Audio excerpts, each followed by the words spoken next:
Everything we know about the lionfish population here is devastating. It is an underwater forest fire and it's wiping the area out. They're actually very harmful for the environment. They eat up all the fishes around the coral reef, so it actually kills the coral reef and it affects the food chain of the ocean. One of the reasons they're a large problem is because they're under the ocean, so not a lot of people can see it. So it's hard to put a finger on the issue because the only people that are seeing them are divers.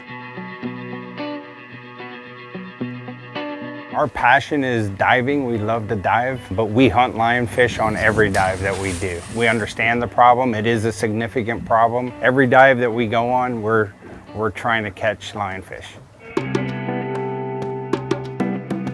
We try to work very closely with our suppliers to optimize whatever sustainable solution there is. We started to talk to some of them on something called regenerative sustainability, which is trying to find species that are bad for the environment and how we can repurpose them.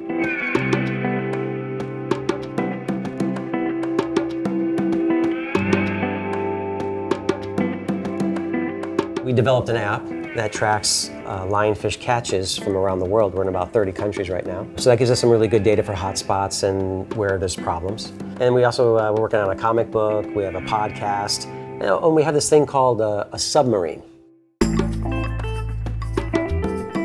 The mission of the sub now is to go from 100 to 300 feet, long distances, and map out the populations of lionfish.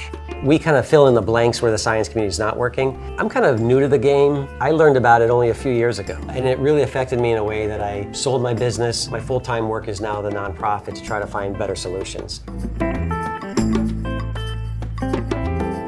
I started up about 6 years ago to introduce spearfishing in a sustainable way to guests that come down from all over the world, and more importantly to address the lionfish invasion that we have throughout the Caribbean and the Keys. When lionfish became a big problem in the Caribbean, business was also developed to help introduce sustainable removal efforts and be a part of the lionfish tournaments and just do everything we can to help.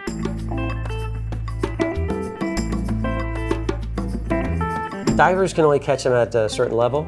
What's nice about the area in the Keys here is the numbers are starting to come down because divers know how bad they are and everyone's getting involved. The sad part is if you stop doing it, the lionfish come back and we still have the problem. What's really challenging about lionfish is because they live in the coral reef, divers cannot use nets and they need to catch them one by one and being super careful not to damage the coral reef. We use lionfish to help the environment. We don't throw away the skins, we convert them in product, whether it's shoes like P448 or jewelry or small accessories. We produce devices to capture the lionfish. They're primarily for diver safety, so they're less likely to get stung by the lionfish. The folks that don't use zookeepers try to trim the spines off the lionfish underwater to keep from getting stung, and more times than not they end up getting stung trying to do that. So when we get our fish back to the dock, we clean them. There's a number of restaurants that'll take them whole and do a whole fried preparation. Many restaurants have them as specials. I think we're a little bit different than a lot of the other restaurants with us handling the lionfish. It's not something that you'll see at other places. We're environmentally friendly. We do sustainable seafood. When they approached us on the lionfish, it was a perfect fit for us. Of course, we wanted to do something to give back and actually be part of the community and work on that problem. We just found out about the tennis shoes, actually. I didn't realize that there was a high-end shoe company that's actually using the lionfish leathers. Wow, outstanding. What a great use for the leather.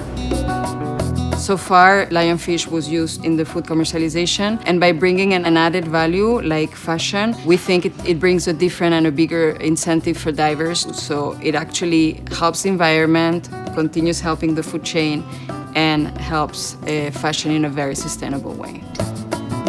I've heard time and time again from some technical divers that can go to 200 feet and occasionally 300 feet, there are more fish out of sight than are in sight at shallower depths. And that's a serious problem because these are all breeders. So I can start collecting data on this and give it away for free and collect lionfish and sustain the effort. If we were to focus on this one animal and reduce the population, everybody around the circle wins.